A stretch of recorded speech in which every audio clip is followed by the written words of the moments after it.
కొన్ని నోర్లు ఉంటాయి, అది నోరా, అది నోరేనా అసలు? అది నోరా లేకపోతే సెప్టిక్ ట్యాంక్? నేను సెప్టిక్ ట్యాంక్ అని పెడతాను పేరు.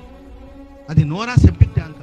బూతులు, పచ్చి బూతులు, వదరబోతు మాటలు, దరిద్రమైన మాటలు. సింహాలకైనా మనం ఏంటి, సింహాల నోళ్ళైనా మూయించొచ్చేమో, కానీ కొందరు నోరు దుర్మార్గమైన నోరు, దుష్టమైన నోరు, దుష్టుడు, దుష్టత్వం. పౌలు గారు అంటాడు, సింహాల నోటి నుండి దేవుడు నన్ను తప్పించాడు. ఆమె చెప్పడం గట్టిగా. లేకపోతే వాళ్ళ చేతిలో పడుంటే నేను ఏమైపోను. నా దేవుడు నా ప్రక్క నుండి ఆయనను తప్పించాడు, ఆయనను రక్షించాడు. అంతేకాదు ఆయన రాజ్యములో, దేవుని రాజ్యంలో ప్రవేశించు నిమిత్తం ఆయనను రక్షించాడు. Praise the lord. ప్రేమైన ప్రభు మన ప్రక్క నుండి మనకిచ్చిన పనిని మనం పూర్తి చేసేటట్లు ప్రభు మనకు సహాయం చేయనుగాక. సింహాలు కొంతమంది నోరు పారేసుకుంటారు. దేవుడు తప్పిస్తాడు, దేవుడు తప్పిస్తాడు. మీరు ఏం కంగారు పడదు. వాళ్ళు ఏం చేస్తారు? ఏం కంగారు పడదు. ప్రభు తప్పిస్తాడు.